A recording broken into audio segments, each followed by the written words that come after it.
तो चलिए दोस्तों शुरुआत करते हैं आपके अपने टॉपिक की, जिसका अब जो है पहली बार आपके सिलेबस में आवागमन हो चुका है, शुभारंभ हो चुका है, जिसका नाम है कंडीशनल सेंटेंसेस। मेरे दोस्तों, कंडीशनल सेंटेंसेस क्या होता है आप लोगों को शायद मुझे लगता है 10th क्लास में जब टीचर ने टेंसेस पढ़ाए होंगे, है ना, उस समय ज़रूर बताया होगा। और अगर नहीं बताया है तो आपको आज सब कुछ पता चल जाएगा कि आखिर कंडीशनल सेंटेंसेस का मतलब क्या होता है, कंडीशंस होती क्या हैं। मैं इस टॉपिक की शुरुआत अगर करूं तो आपकी ही लाइफ से छोटी छोटी बातों को आपको याद दिला के कर सकता हूं। जैसे कि तुमने देखा होगा कि अगर कभी किसी की शादी वादी घर में होती है और तो शादी होती है उसी समय बहुत सारे लोग जाग जाते हैं, बहुत सारे लोग जाग जाते हैं। और वो कौन से हैं बहुत सारे लोग? वो लोग हैं वो जो खुन्नस निकालते हैं कि अब इसके घर में शादी है, अब कोई ना कोई पंगा करेंगे। मतलब हाँ, अगर तेरे घर में वो आ गया तो मैं नहीं आऊँगा। समझ में आया? ठीक है। अगर घर के अंदर जीजा घुस गया तो मैं नहीं घुसूंगा, अगर बड़ा वाला भाई आ गया तो मैं नहीं आऊँगा। होता है, ऐसा होता है कि नहीं होता है? यानी पूरी की पूरी खुन्नस जो होती है ज़िंदगी की, शायद मुझे लगता है वो रिश्तेदारी में उसी समय निकलती है जब किसी के घर में कोई काम होता है ना। ऐसा लगता है मानो जैसे कि वेट कर रहे थे कि इनका काम बिगड़ जाए, ठीक है, इनका काम बिगड़ जाए। मेरे दोस्तों, शर्त का मतलब ही क्या होता है वो सुनो। यानी शर्त का आप ये समझ लो, इसका मतलब होता है कि अगर नॉर्मल बात बताऊं तो हिंदी में लिखूं तो एक कोई काम की शर्त होती है, ठीक है, एक कोई काम की शर्त होती है और उस शर्त की वजह से, यानी कि अगर वो काम हुआ तो उसका कोई ना कोई परिणाम निकलता है। मैंने क्या बोला बेटा? उसका कोई ना कोई परिणाम निकलता है। इसका मतलब ये है कि किसी काम के होने के लिए एक शर्त रखी जाती है कि भाई अगर मैं ऐसा करूंगा तो इस काम को करने की कंडीशन जो है ये है, ठीक है। और अगर ये कंडीशन फुलफिल होती है तो फिर उसका रिजल्ट ये आने वाला है। मेरी बात समझ में आई आपको? ठीक है, इसका रिजल्ट ये आने वाला है, ठीक है मेरे दोस्तों। तो ये बड़ी गजब की बात होती है, फूफा आ गया तो फूफी नहीं आएगी। अरे फूफा और फूफी शादी करिए आपस में, छोड़ो कोई बात नहीं। कहने का मतलब कंडीशन का अपना एक रिजल्ट होता है, ठीक है, कंडीशन का अपना एक रिजल्ट होता है। तो मेरे दोस्तों, इसकी डिटेल में अगर घुसूं तो अलग अलग तरह की क्या कहते हैं कंडीशंस होती हैं। बेसिक कंडीशन की अगर मैं बात बताऊं तो मैं अगर ये कहूं कि इफ यू गो देयर, अगर तू वहां गया, I will not talk to you, I will not talk to you again. क्या मतलब हुआ बेटा इसका? हाँ, इसका क्या मतलब हुआ? क्या कह रहा है? अगर तुम वहां जाते हो मैं तुमसे उसके बाद कभी बात नहीं करूंगा या करूंगी। अब देखो कंडीशन क्या है। वो कह रहा है कि अगर तुम वहां जाने की कंडीशन बना देते हो, जो कि मैं तुम्हें मना कर रहा हूं, ठीक है, तो शर्त ये है मेरे तुमसे बात न करने की, हाँ, कि अगर तुम वहां गए तो कंडीशन का परिणाम ये होगा कि मैं तुमसे कभी बात नहीं करूंगी। बात समझ में आ गया? ये रिजल्ट है उसका। तो मेरे दोस्तों, एक बात तो फिक्स याद रखिए करो कि कंडीशनल सेंटेंसेस के अंदर एक बहुत प्यारा वर्ड होता है, वो हमेशा आएगा, जिसका नाम है इफ। मैंने क्या बोला? इफ। बात समझ में आ गई मेरे दोस्तों? कंडीशंस इफ से ही चालू होती हैं और कंडीशंस इफ से ही मोटा मोटी बनना शुरू करती हैं। अगर तुमने वो देखा हो, लेकिन किंतु परंतु बंधु सामने जो आती है वो आती है ना।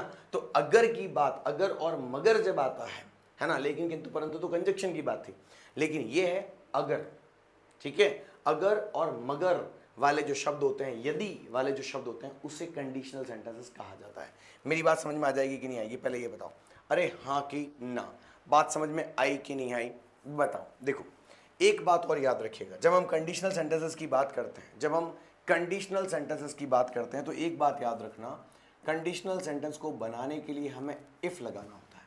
मेरी बात समझ में आएगी नहीं? इफ लगाना होता है। याद रखना बेटा, इफ के साथ फिर एक क्लॉज लगानी होती है। अब क्लॉज कहूं या सेंटेंस कहूं एक ही बात है, क्लॉज कहूं या सेंटेंस कहूं एक ही बात है, ठीक है। हाँ, यहां पर एक क्लॉज लगानी पड़ती है। बात समझ में आ जाएगी? अब कुछ लोग कहेंगे सर इसे सेंटेंस कह दे, तो कोई बात नहीं बेटा, क्लॉज ही सेंटेंस होता है, कोई तकलीफ नहीं है, ठीक है। तो ये तो इफ वाला क्लॉज है, यदि वाला क्लॉज, यदि वाला सेंटेंस, ठीक है मेरे दोस्तों। फिर लगाना आपको कॉमा, ये पूरा सेंटेंस लिखाने के बाद आपको कॉमा लगाना होता है और उसके बाद उसका मेन रिजल्ट वाला यानी मेन क्लॉज लगाना है। अब मेन क्लॉज कहो या मेन सेंटेंस कहो, आपकी ही बात है, कोई तकलीफ नहीं है। पर तुम एक बात याद रखना, ये तो सेंटेंस बनाने का तरीका है, ये तो सेंटेंस बनाने का तरीका है। एक बड़ी गजब की बात यह है कि तुम कोई भी कंडीशन लेकर आ जाओ, इफ वाली 4 कंडीशंस होती हैं यूजुअली, ठीक है, वो मैं भी आपको बताऊंगा, लेकिन होता यही है, होता यही है। जैसे कि जब कभी भी तुम इफ वाले सेंटेंस को लिखते हो, ये इफ वाले सेंटेंस को, इफ लिखा हुआ है और इफ वाले सेंटेंस को लिखते हो मेरे लाला, ठीक है, तो इफ वाले सेंटेंस में जब भी लिखते हो तो इसका मतलब होता है कोई एक्शन होगा, यानी यदि यह हुआ, यदि ये होता है, यदि ऐसा हुआ होता, तो उसमें क्या होता है, एक एक्शन होता है, यानी एक एक्ट होता है। मेरी बात समझ में आई? इसको पूरा एक्शन लिख दो, चलो, एक एक्शन होता है। मेरी बात समझ में आई बेटा? ठीक है, और इस एक्शन, यदि ऐसा एक्शन होता है तो उस एक्शन का यहां पर क्या आएगा मेरे दोस्तों? अरे बताओ तो सही, रिजल्ट आएगा। क्या आएगा मेरे दोस्तों? रिजल्ट आएगा। डन? मेरी बात समझ में आएगी नहीं आएगी? क्लियर है? कोई इशू नहीं? ठीक है, तो ये ध्यान रखना, इसी को ही और इसी तरीके से सेंटेंस बनाने को ही क्या कहते हैं? कंडीशनल सेंटेंसेस कहते हैं। क्लियर है? ठीक है, अरे बोलो ना, अगर तुम जैसे कहा कि अगर आज शाम को 10 बजे तुम्हारा फोन नहीं आया ना काजल, तो मैं तुम्हारी काजल मिटा दूंगा। ठीक है, हाँ, अगर तुम्हारा आज शाम को फोन नहीं आया ना काजल, तो सच्ची बता रहा हूं, मैं फोन कर दूंगा। हाँ, समझ में आया? तो मैं फोन कर दूंगा। यदि, अगर, मगर वाले जो सेंटेंस होते हैं वो होते हैं मेरे दोस्तों इस तरह के सेंटेंस, याद रखना। ठीक है, और ये होता है मेन सेंटेंस। कोई तकलीफ है तो पूछो। इतना समझ में आया क्या? फिर मैं अलग अलग तरह की कंडीशन बताना शुरू करता हूँ, कमेंट में करना जो तुम्हें समझ में नहीं आता है। देखो, कंजंक्शन की मैंने वीडियोस डालना शुरू करी, 5 वीडियो मैंने डाली है ना, और 5 वीडियो में पहला ग्राफ कैसा था? एक यूं गया, फिर दूसरा नीचे आके फिर यूं हो गया, फिर तीसरा यूं हो गया, फिर चौथा यूं हो गया, और 5वां तो मर ही गया, है ना। ऐसी व्यूवरशिप है। पहले में व्यूवरशिप ऐसी थी, फिर दूसरे में ऐसी, तीसरे में ऐसी, चौथे में ऐसी, 5वें में ऐसी। इसका मतलब सिंपल सा है कि हमें जब कोई चीज़ मिलती नहीं तब हमारी इंटेंसिटी इतनी बड़ी होती है, भाई साहब, बढ़ती जाती है ना। और जैसे ही वो मिली तो फिर उसकी इंटेंसिटी कम होने लग गई, और फिर जब वो ज़्यादा मिली तो उसकी इंटेंसिटी ऐसी हो गई, और फिर एक इंटेंसिटी घटते घटते ऐसी भी हो जाती है। ठीक है मेरे दोस्तों, तो मेरी तरफ से तो मैं कमी रखूंगा नहीं, मैं तो मेरी तरफ से टॉपिक करवाऊंगा, क्योंकि मैंने कहा था मैं कोर्स पूरा फ्री पढ़ाऊंगा, ये मैं पढ़ा रहा हूँ। ठीक है, लेकिन अब जिम्मेदारी बनती है तुम्हारी कि तुम्हारे भाई की मदद, और तुम्हारे भाई की मदद सिर्फ ये होगी कि तुम पूरी की पूरी चीज़ों को वॉच करो। ठीक है, चीज़ों को वॉच करोगे तब कहानी बनेगी, नहीं तो कहानी नहीं बनेगी। सर इसका कोई एग्जाम्पल दे दो। देखो एग्जाम्पल देता हूँ, इफ इट रेन्स टुडे, अगर आज बारिश होती है, इफ इट रेन्स टुडे, ठीक है, आई वी विल, हाँ, we will go out to, we will go out to have samosa. आहा हा, क्या बात है, क्या नाम लिया है गुरुजी आपने। मैं क्या करूं, मेरे को समोसा बड़ा अच्छा लगता है बेटी, हाँ, मेरे को समोसा बड़ा अच्छा लगता है बेटी। तो यहाँ क्या लिखा हुआ है? यहाँ लिखा हुआ है कि अगर आज बारिश होती है ना तो हम बाहर जाकर समोसा खाएंगे, तो हम बाहर जाकर समोसा खाएंगे। अब मुझे बताओ, समोसा तो एक परिणाम है, यानी समोसा खाने वाला सेंटेंस तो परिणाम है, पर उसकी शर्त क्या है? ये तो आप बाहर जाकर समोसा खाओगे, ये तो आपने अपना फाइनल रिजल्ट बताया, पर मैं आपसे पूछ रहा हूँ समोसा खाने की शर्त क्या है? तो तुम मुझे कहोगे सर इसकी शर्त है इस चीज़ का होना। क्या बोला? हाँ, इसकी शर्त है इस चीज़ का होना। इसका मतलब है अगर ये एक्शन होगा तो हम समोसा बाहर खाने जाएंगे। डन बेटा जी, बात समझ में आई? कोई तकलीफ है तो बताओ। अब एक चीज़ सुनो, इसमें कॉमन मिस्टेक क्या होगी? सर एक बात बताओ, if it rains today we will go, हाँ, we will go out to have samosa के अंदर सर एक बात बताओ, बारिश तो अभी हुई नहीं है, तो बारिश तो अभी होगी ना सर। तो यहाँ पे सर जो ये आपने इट रेन्स लिखा है, क्या सर इसे इट विल रेन नहीं लिखेंगे क्या? ये कॉमन मिस्टेक है, ध्यान रखना, ये कॉमन मिस्टेक है, ध्यान रखना। अब सुनो क्यों नहीं लिखेंगे। देखो, इफ वाला सेंटेंस जो लगाया आपने, वो अगर आप किस में लिखते हो, विल में लिखते हो। तो मुझे एक बात बताओ, आगे वाला सेंटेंस कौन सा है? यहाँ से इफ़ के साथ तुम कह रहे हो मैं विल लगाऊंगा, तो आगे वाला सेंटेंस कौन सा है? तो तुम यहाँ पाओगे कि यहाँ पर भी विल लिखा हुआ है। ध्यान रखना मेरे दोस्तों, अंग्रेजी भाषा में यूजुअली कभी भी, मैंने बोला यूजुअली, हाँ यूजुअली आप दो विल एक साथ नहीं लगाते हो, यानी कि दो फ्यूचर एक साथ नहीं लिखते हो लाला, है ना, दो फ्यूचर एक साथ नहीं लिखते हो। इसीलिए ज़्यादातर ऐसा होता है कि इफ़ वाले सेंटेंस के क्लॉज को, अगर इफ़ वाले सेंटेंस के क्लॉज को अगर उसमें कोई फैक्ट वगैरह दिया हुआ हो तो उसे बेटा सिंपल प्रेजेंट में लिखते हैं। मैंने क्या बोला? सिंपल प्रेजेंट में लिखते हैं। मेरी बात समझ में आई क्या? सिंपल प्रेजेंट में लिखते हैं। तो इसीलिए मैंने यहाँ रेंज लगाया है, वर्ब की फर्स्ट फॉर्म के साथ एस और ई एस लगाया है। बात समझ में आई? वर्ब की फर्स्ट फॉर्म के साथ एस और ई एस को लगाया है। क्या मेरी बात समझ में आई? इसके बाद मैं कंडीशन डालना शुरू करता हूँ। अगर समझ में आ गया हो तो पहले लिखो, फिर आगे चलते हैं। फटाफट करो, देखो ये टॉपिक नया काउंट हुआ है इस बार। मैं पानी पी के आता हूँ, फटाफट करो जरा, जल्दी से, है ना, जल्दी करो।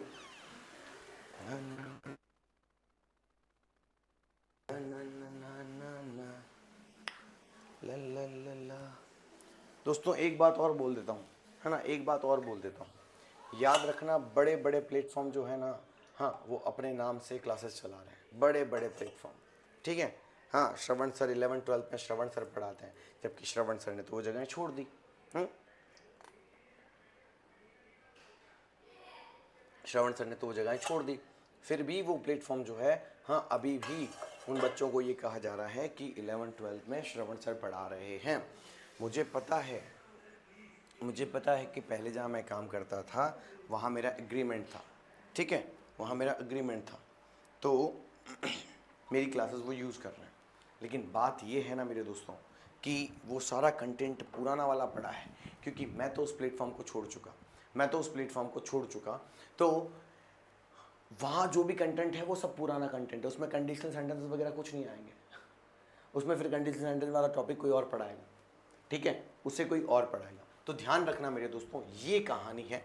अब अगर क्लियर हो गया है तुम्हारा तो फिर मैं आगे चलने का काम करूँ। फटाफट बताओ, अरे बताओ हाँ के नाम, ठीक है भाई, बहुत ही बढ़िया, क्लियर है। चल, मैं बहुत बढ़िया तरीके से आपके सामने कंडीशन बनाता हूँ, तुम ध्यान से सुनना, फिर मैं आपको एक एक करके समझाऊंगा, ठीक है, एक एक करके समझाऊंगा। कंडीशन नंबर फर्स्ट, इसे जीरो कंडीशन कहते हैं, यूनिवर्सल फैक्ट कंडीशन कहते हैं, ठीक है। यूजुअली क्या होगा बेटा, आपके पास दो सेंटेंसेस होंगे, बीच में कॉमा लगेगा, ठीक है, आपके पास दो सेंटेंसेस होंगे, सेंटेंस के पीछे फुल स्टॉप लगाएंगे, ठीक है, समझ में आया कि नहीं आया? अब इंटरोगेटिव होगा तो कभी इंटरोगेटिव लग जाएगा, इससे कोई फर्क नहीं पड़ता। अब मेरी बात सुन, सेंटेंस की शुरुआत में इफ लगेगा, आप सबको पता है, कंडीशनल सेंटेंस का मतलब यही होता है ना। इफ जहां हटा वहां पर फिर even if, provided, unless, until, ऐसे शब्दों से भी कंडीशनल बनते हैं, कोई प्रॉब्लम नहीं है। अब सुनो, अगर आपके सेंटेंस में कोई फैक्ट दिया हुआ हो, ध्यान रखना ये कंडीशन जो बना रहा हूं ना, ये उस समय काम करेगी जिस समय कोई फैक्ट दिया हुआ हो। अब फैक्ट कितने भी प्रकार का हो सकता है, तुम बोलोगे कैसे, तो देखो सुनो, मेरी बात बताता हूँ। अरे रुक जा भाई, हाँ कैसे, तो सुनो, ये फैक्ट का मतलब क्या है? फैक्ट का मतलब ये है मेरे दोस्तों, कि वो सेंटेंस यूनिवर्सल फैक्ट हो सकता है। क्या बोला मैंने? वो सेंटेंस यूनिवर्सल फैक्ट हो सकता है। बात समझ में आई? दूसरा, वही सेंटेंस मैथमेटिकल फैक्ट हो सकता है, ठीक है बेटा, मैथमेटिकल फैक्ट हो सकता है। वही सेंटेंस साइंटिफिक फैक्ट हो सकता है, ठीक है। अब तो मुझे कहोगे अरे गुरुजी सीधा सीधा लिख दो ना सर कि इन सब का मतलब एक ही है, कोई ना कोई सच यानी फैक्ट दिया हुआ होगा। एग्जैक्टली मेरे लाल, बिल्कुल सही। जब कभी भी कोई फैक्ट दिया हुआ हो तो उस समय मेरे दोस्तों जो आंसर बनेगा, जो कंडीशनल सेंटेंस बनेगा, वो ऐसे बनता है। आपको सिंपल प्रेजेंट के साथ,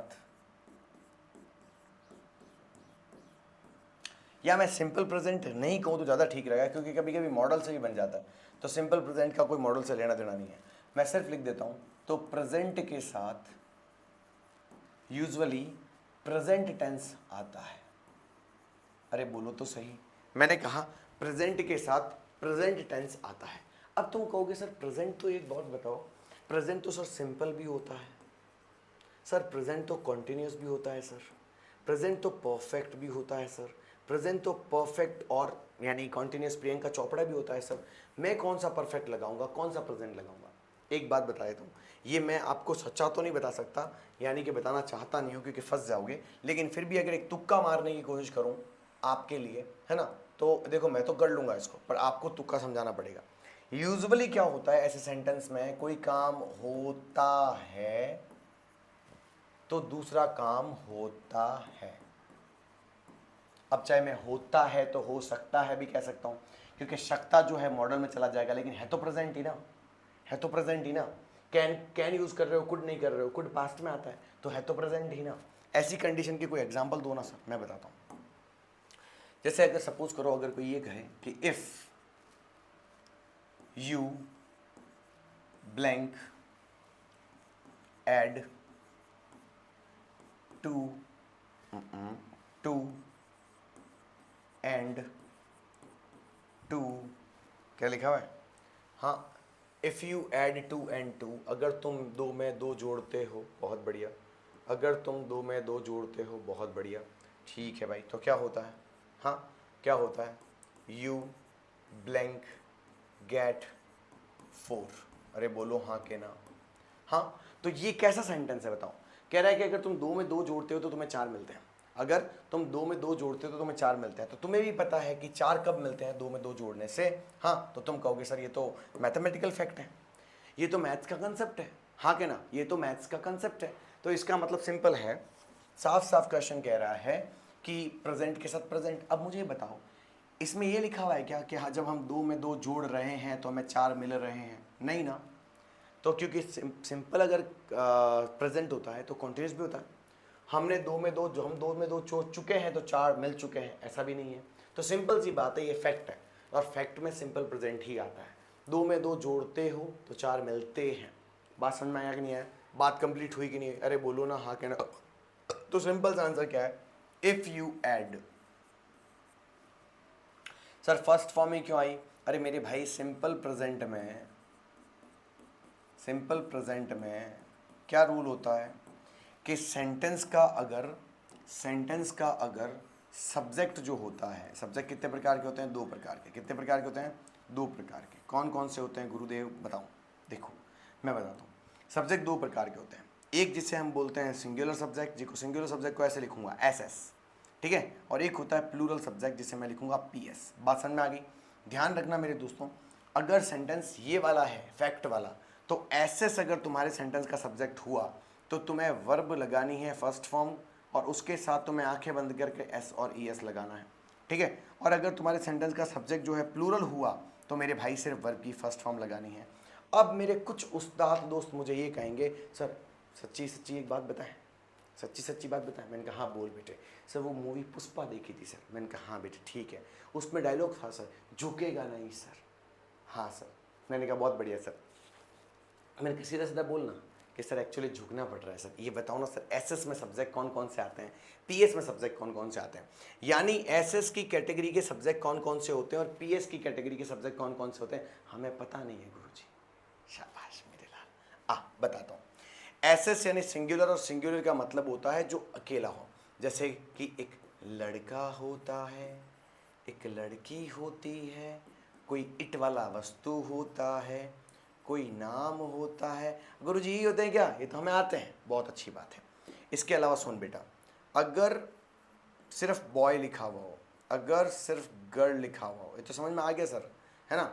अगर सिर्फ कार लिखा हुआ हो, मैंने कहा, तुमने कहा सर ये समझ में आ गया सर, फिर मैं कहता हूँ अब सुन, अगर तेरे सेंटेंस में कहीं पर भी एवरीबडी लिखा हुआ आ जाए, everyone लिखा हुआ आ जाए, everybody लिखा हुआ आ जाए, ठीक है, हाँ, नो बॉडी लिखा हुआ आ जाए, क्या लिखा मैंने? हाँ, नो वन लिखा हुआ आ जाए या नो बॉडी लिखा हुआ आ जाए। मेरी बात समझ में आ रही है क्या?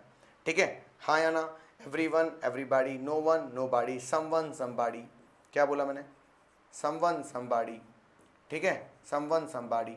अगर ऐसे शब्द लिखे हुए आ जाएं अगर ऐसे शब्द लिखे हुए आ जाएं तो ये सब सिंगुलर होते हैं, ठीक है, ये सब सिंगुलर शब्द होते हैं।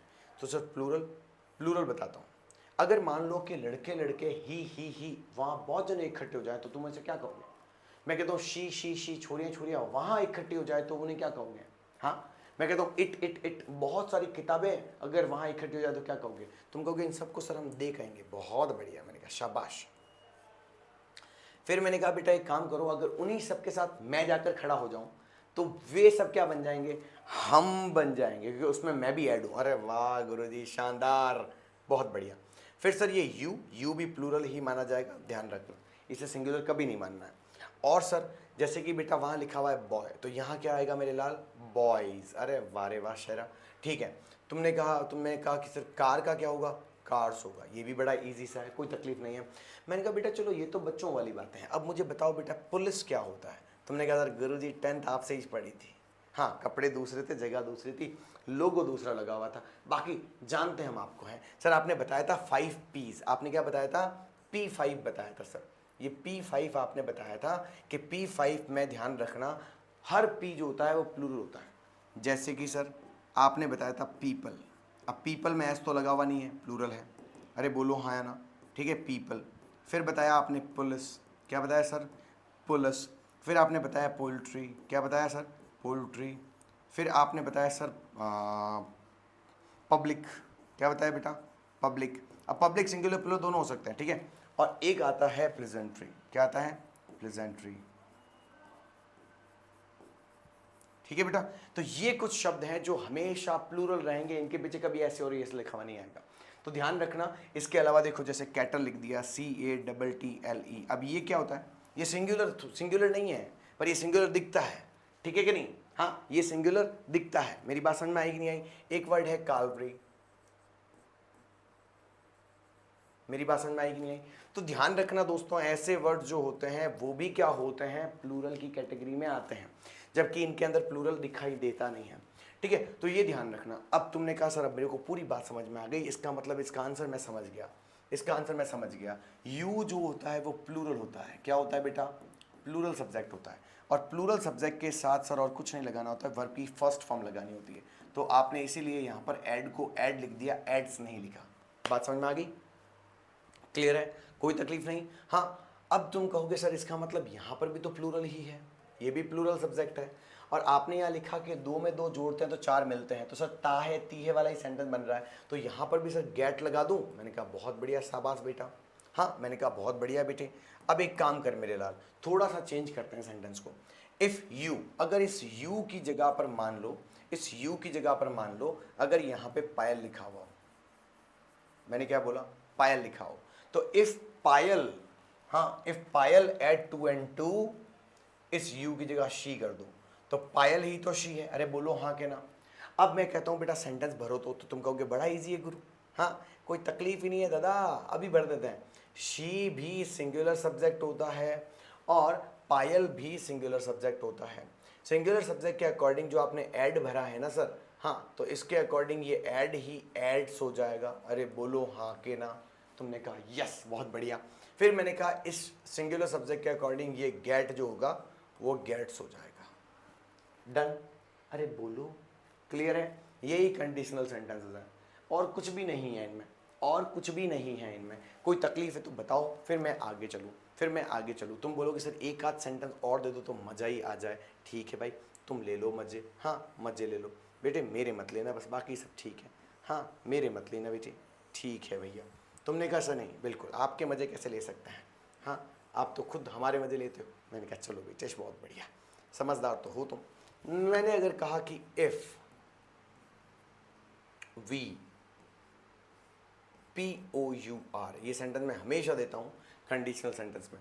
If we pour oil on water, अगर हम पानी पर तेल को उड़ेलें तो क्या होता है? वी नहीं आएगा, इट फ्लोट, ठीक है, ऑन इट। बताओ क्या आया, क्या लिखा हुआ है? If we pour oil on water it float on it. बात समझ में आ गई?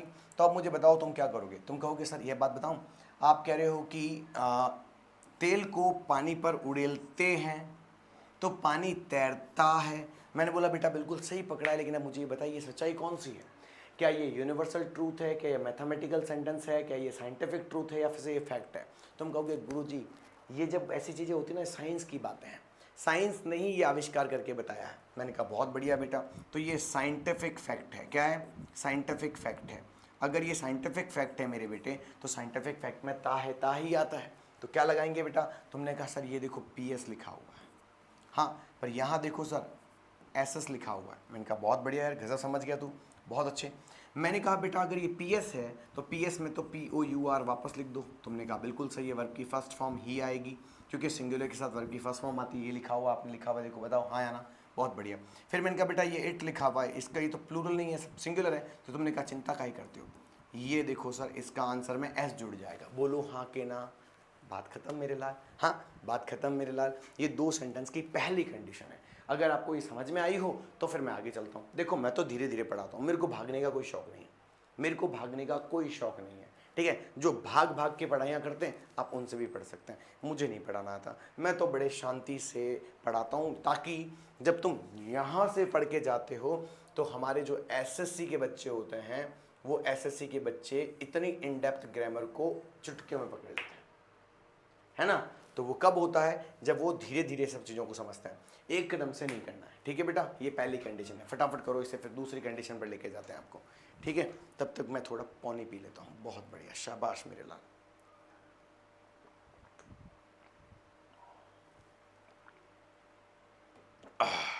बहुत बढ़िया, ठीक है।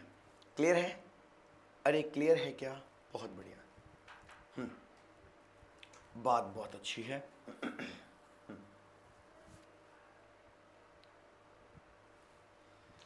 ध्यान रखना, इस कंडीशन को ही यूनिवर्सल फैक्ट या साइंटिफिक फैक्ट का नाम दिया जाता है ना? इस कंडीशन का नाम ही यही है, फैक्ट बेस्ड कंडीशन। ठीक है मेरे दोस्तों?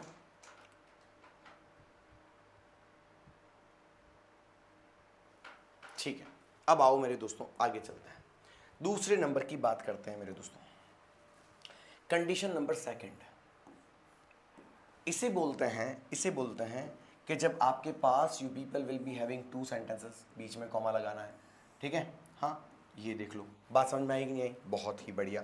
अब इसे क्या कहते हैं सर? इसे कहते हैं बेटा रियल, मतलब जिसमें कोई चीज़ रियलिटी में घटित होती है। जैसे कि तुम कोई काम करते हो, मैंने क्या बोला? जैसे कि तुम कोई काम करते हो, है ना? रियल, और इस रियल एक्ट की वजह से, ये जो रियल एक्ट है, देखो यहाँ समझ लो, पूरा लिख देता हूँ, रियल एक्ट लिख देता हूँ, है ना? ये एक रियल एक्ट है जिसमें तुम मेहनत कर रहे हो, ठीक है? ये रियल एक्ट है, और ये रियल एक्ट करो तो ये होने की संभावना है, पॉसिबिलिटी। यानी मान लो तुम अगर वास्तविकता में ये काम करते हो तो ये काम होने की संभावना होगी। तो ऐसी कंडीशन में क्या करेंगे सर? तो सुनो, ऐसी कंडीशन में आपको कुछ नहीं करना।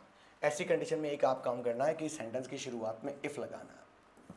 अरे बोलो हाँ या ना? बात समझ में आई? दूसरा, अगर आप ये काम करते हो तो उसे प्रेजेंट में लिखना। मैंने क्या बोला? उसे प्रेजेंट में लिखना। और इसकी ज़्यादातर सेंटेंस कैसे होंगे? ता है, ती है, ते है ना? कोई काम करते हो, रोहन पढ़ता है, अगर रोहन पढ़ता है, ठीक है? समझ में आया?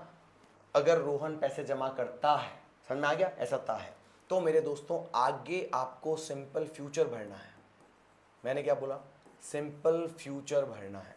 अब सिंपल फ्यूचर भरना है मतलब सर अगर ऐसा करते हो तो ऐसा होगा।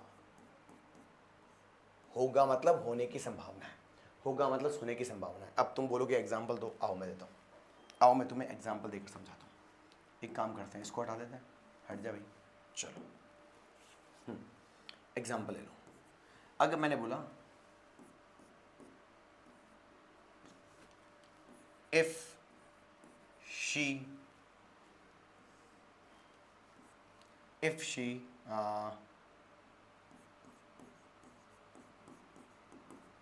practice daily, if she practice daily, ठीक है?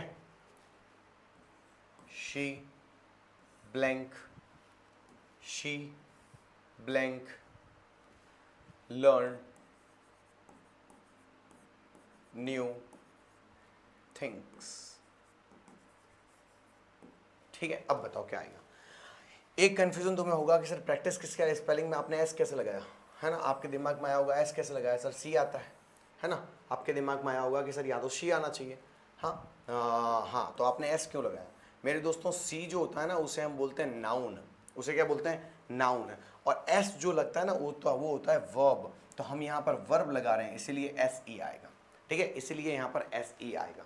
इफ शी प्रैक्टिस डेली, अगर वो रोज प्रैक्टिस करती है, she blank learn new things, तो वो नई चीजें सीख जाएगी। अब मुझे बताओ, इसका मतलब है कि एक काम तुम अगर रियल एक्शन करते हो, रियल एक्शन क्या है, प्रैक्टिस करने का रियल एक्ट करते हो, अरे बोलो हाँ या ना, तो उसकी संभावना क्या है, उसकी संभावना ये है कि तुम नई चीजें सीख जाओगे। हाँ, ये पॉसिबिलिटी है, ये इसका रिजल्ट नहीं है, हाँ या ना, ये इसकी पॉसिबिलिटी है।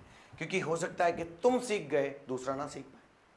हाँ, maybe you have learned, the other one can not, it is not possible, he will not be able to learn this. तो जरूरी नहीं है कि वो भी सीख पाएगा। तो ये ध्यान रखने की बात है, ये कोशिश करिएगा कि यहाँ लिखा हुआ है कि अगर तुम ये सीख जाते हो तो शायद हो सकता है कि ऐसी कोई पॉसिबिलिटी बनती है। जैसे अगर मैं बताऊं तो मुझे वास्तविक तौर पर एक फ़ोटोग्राफी करनी थी जब मैं कॉलेज में था, है ना। मेरा सपना था कि मैं फ़ोटोग्राफी करना चाहता था। ठीक है, तो फोटोग्राफी करने के लिए मुझे किसी ने कहा था कि भाई मुंबई जाना पड़ेगा। मैंने कहा ओए होए होए होए होए, सपनों का शहर। हाँ, तो मैंने कहा ठीक है भाई चले जाएंगे। लेकिन फिर मेरी मुलाकात किसी एक व्यक्ति से हुई जो मुंबई जाके आया था फोटोग्राफी के सिलसिले में। उसने मुझे एक ही बात पूछी, मैंने कि श्रवण बेटा तुम्हें इंग्लिश आती है।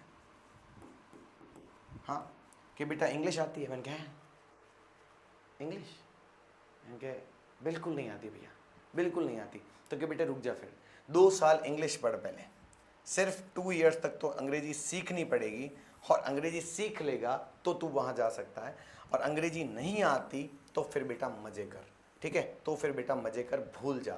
तो मैंने अंग्रेजी सीखी, यानी मैंने रियल एक्ट किया। ठीक है बेटा, मैंने एक रियल एक्ट किया, है ना।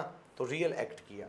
तो उसने बोला अगर तुम अंग्रेजी सीख सकते हो या सीख लेते हो तो तुम फोटोग्राफी कर पाओगे, फोटोग्राफी कर पाओगे।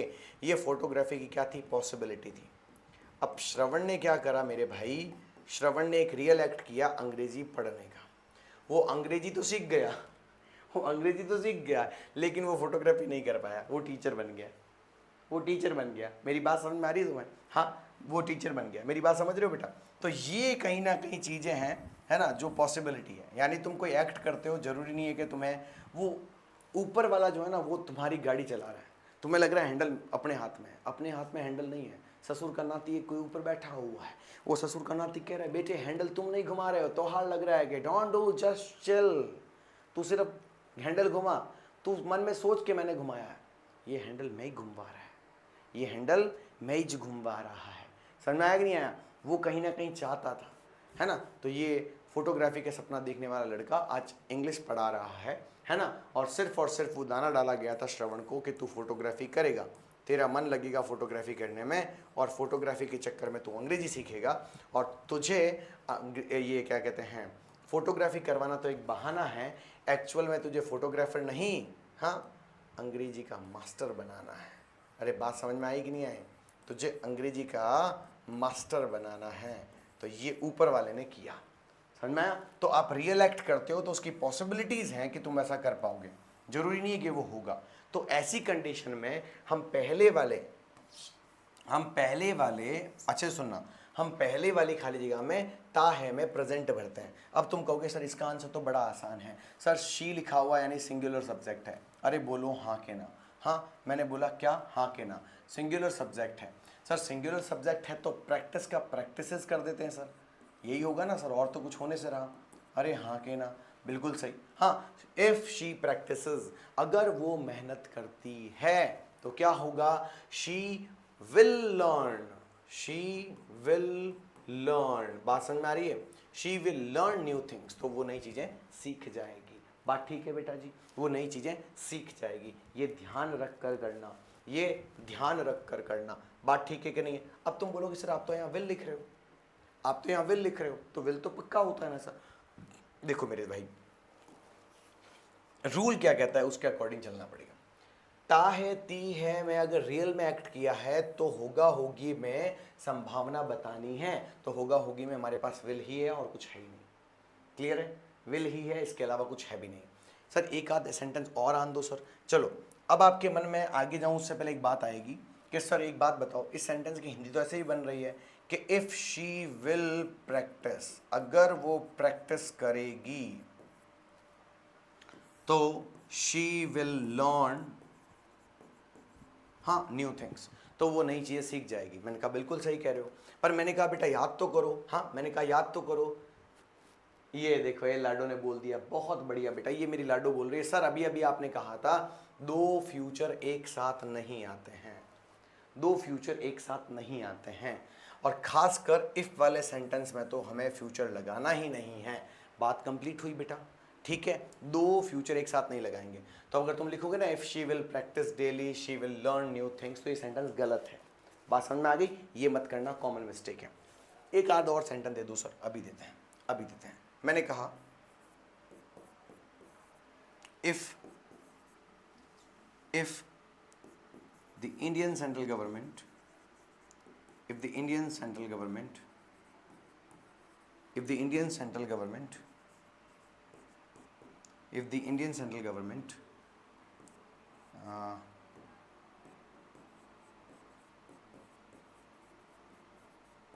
implement, if the Indian central government implement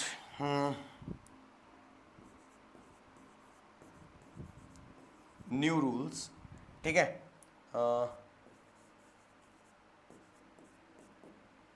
against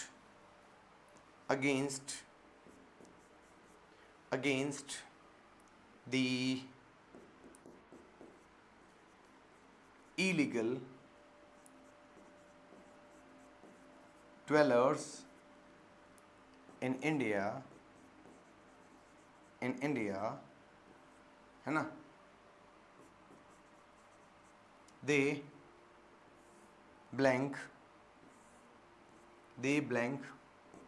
leave this country। बात समझ में आएगी नहीं आई? अब इसको, ये बहुत बड़ा सेंटेंस है पर डरने की जरूरत नहीं है, सेंटेंस को पढ़ो अच्छे से। पहले क्या लिखा हुआ है, अगर इंडियन सेंट्रल गवर्नमेंट इंप्लीमेंट करती है नई रूल्स को जो कि इलीगली भारत के ड्वेलर्स बने हुए हैं, यानी गैर कानूनन भारत के निवासी बने हुए हैं, निवासी से बोलते हैं, ठीक है, ड्वेलर्स को इन इंडिया, जो कि भारत में गैर कानूनन तरीके से निवास कर रहे हैं, दे ब्लैंक लीव दिस कंट्री, तो वो क्या करेंगे, अगर ये रूल इंप्लीमेंट हो जाता है तो वो इस कंट्री को छोड़ देंगे। तो मैं कहता हूँ कि ये एक्ट है जो इंडिया करेगी, रियल एक्ट है, अरे बोलो हाँ या ना, ये रियल एक्ट है, तो उसका परिणाम क्या होगा, उसका पॉसिबिलिटी क्या है कि ये लोग छोड़कर चले जाएंगे, बोलो हाँ क्या ना, ठीक है, तो उसकी पॉसिबिलिटी समझ में आ रही है आपको, ठीक है। तो क्या लिखा हुआ है, if the Indian central government implements, क्या आएगा बेटा, हाँ क्या आएगा मेरे लाल, इम्प्लीमेंट्स आएगा। तुम कहोगे इम्प्लीमेंट्स कैसे आया सर, मैंने कहा बेटा द इंडियन सेंट्रल गवर्नमेंट कितनी है, तो तुम बोलोगे एस है। मैंने कहा बेटा तीन चार शब्द साथ में लिखने से प्लूरल थोड़ी हो जाएगा। The Indian central government, Bharat की तो एक ही सरकार है, मोदी जी की सरकार ही तो है, कांग्रेस की सरकार थोड़ी है।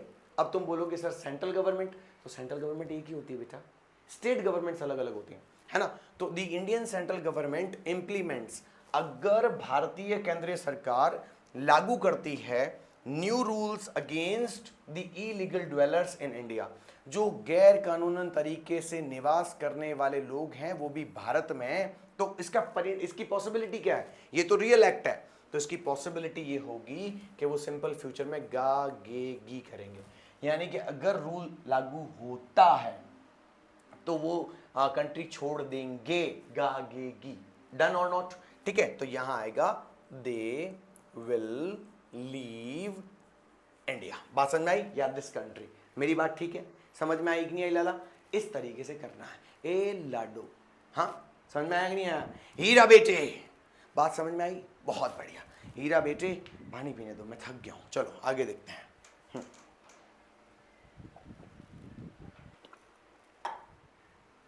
अब किसी बच्चे को लग रहा होगा कि सर सिर्फ दो सेंटेंसेस, दो कंडीशन बताइए आपने और पूरा 40 मिनट ले लिया। भाई मैं तो ऐसे ही पढ़ाता हूँ, अब एक काम करते हैं, अब मैं तुम्हें दूंगा सेंटेंस घर पे करने के लिए, ठीक है। बढ़िया तरीके से इनको घर पे बैठ के करो, ठीक है। और हो सके तो कंडीशनल सेंटेंस का बवाल मचा देना, क्योंकि मुझे पता है पूरे के पूरे यूट्यूब पर 12th क्लास के लिए कंडीशनल सेंटेंस पहली बार मैं ही लेकर आ रहा हूँ। मेरे पास कितने ही मैसेज आ गए हैं यूपी से, एमपी से, हरियाणा से, वहाँ से, सर प्लीज़ कंडीशनल सेंटेंस डाल दो ना सर, हम भी हमारी स्कूलों में पढ़ा देंगे सर, है ना। ऐसे कितने टीचर्स हैं जो हमारे ही वीडियोस देखकर पढ़ाते हैं बेटा जी, ठीक है। बात समझ में आई कि नहीं आई? तो मैं आपके लिए, देखो मुझे तो सीधी सीधी बात है, मुझे मेरे स्टूडेंट्स से लेना देना है, मुझे मेरे स्टूडेंट्स से लेना देना है, ठीक है। तो इसीलिए तुम्हारे लिए ये वीडियोस बना रहा हूँ। हालांकि मुझे इसका नुकसान है यूट्यूब पे डालने से, है ना, क्योंकि मेरा पर्सनल कंटेंट बाहर जा रहा है, समझ में आया कि नहीं आया? लेकिन अब जब सौंप दिया इस जीवन को संपूर्ण तुम्हारे हाथों में, तो हार तुम्हारे हाथों में और जीत तुम्हारे हाथों में, है ना। मैं तो हूँ नर और तुम हो नारायण, है कि नहीं? हाँ, अब संसार तुम्हारे हाथों में और भाग्य तुम्हारे हाथों में। चलो भाई सेंटेंस देता हूँ, समझना इन सब के आगे इफ लिखा हुआ है, ठीक है, लिख ही देता हूँ। If my mother, if my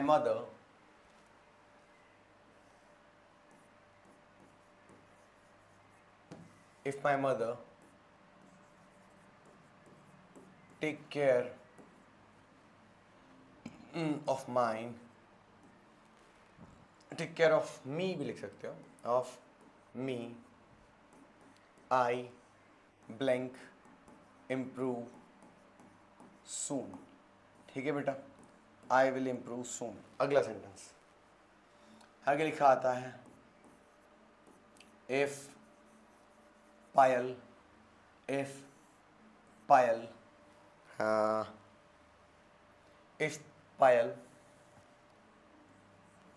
go on walk daily, ठीक है,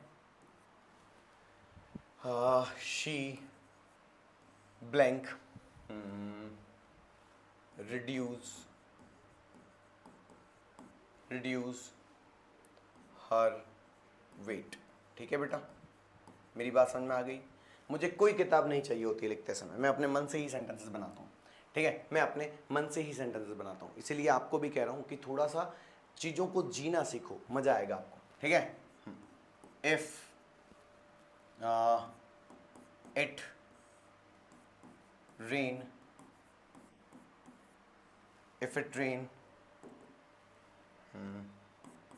in the next month, ठीक है, if it rain next month, ठीक है बेटा, if it rain next month, हाँ, अगर एक महीने में, अगले महीने में बारिश होती है, the farmers एक काम करते हैं, इसको थोड़ा सा नेक्स्ट मंथ की जगह एक काम करते हैं, नेक्स्ट मंथ की जगह लिखते हैं इन द कर देते हैं, चलो, अरे यार वापस आ गया, इन द स्प्रिंग सीजन, ठीक है, स्प्रिंग सीजन, यानी कि अगर बारिश स्प्रिंग सीजन में होती है, स्प्रिंग सीजन में बारिश होती है, ठीक है, तो क्या होता है, ठीक है, if it rains in spring season the farmers, 45 minute का वीडियो हो गया, द फार्मर्स ये खाली जगह है और इसको मैं इसकी खाली जगह यहाँ, द फार्मर्स प्लो, ठीक है, प्लो का मतलब समझते हो, प्लो का मतलब खेती करना होता है, PLOUGE, ठीक है। The farmers plough their field, अब ये फैक्ट है कि नॉर्मल बात है, अपने हिसाब से देखिएगा, ठीक है। आगे देखो, आगे क्या लिखा हुआ है,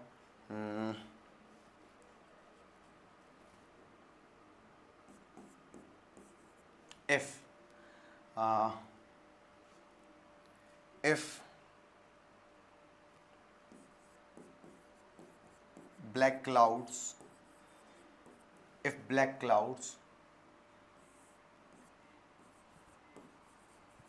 cover the sky, ठीक है, cover the sky,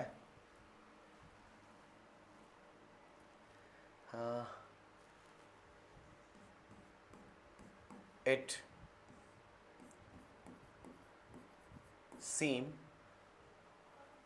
seem to rain। बात समझ में आई? इट सीम टू रेन, यानी काले काले बादल अगर क्या करें मेरे दोस्तों, क्लाउड जो है स्काई को कवर करे तो इट सीम टू रेन, तो क्या होता है, बारिश होने के चांसेस रहते हैं। ठीक है, ऐसा लगता है कि बारिश हो सकती है। देखो सीम की जगह आप चाहो तो मॉडल भी लगा सकते हो, ये भी ध्यान रखना, अगर मैं सिर्फ इसमें पॉसिबिलिटी लिख दूं तो फिर यहाँ पर मॉडल भी आ सकता है, मे कैन भी आ सकता है। ठीक है, थोड़ा ध्यान रखना, चीज़ों को समझने की कोशिश करना। ठीक है, चीज़ों को समझने की कोशिश करना, बोलो हाँ कि ना, बात ठीक है क्या? ठीक है।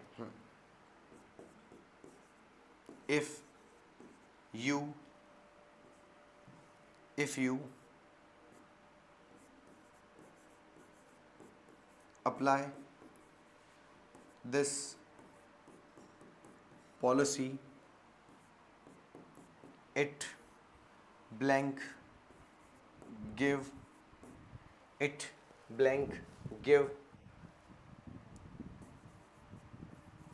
huge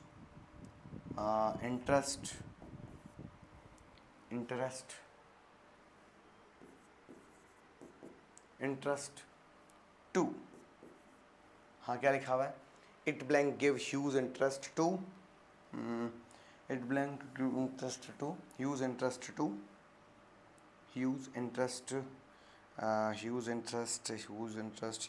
to the customers.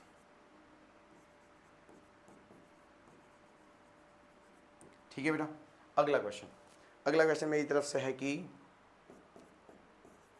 if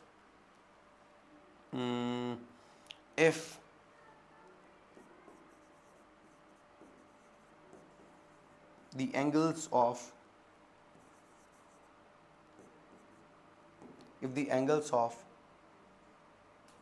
a square, if the angles of a square keep straight,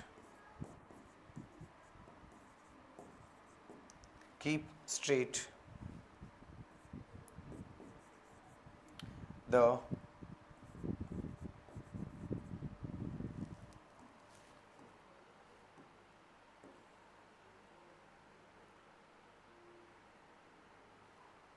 देखो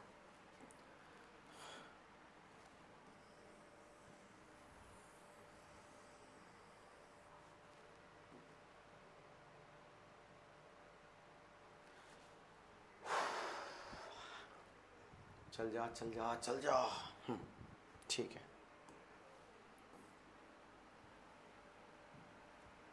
चलो इसी पे लिख देते हैं, the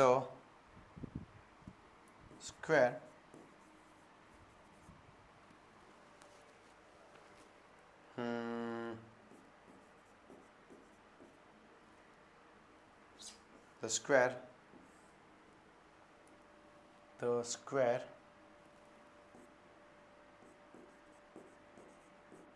turned out to be authentic।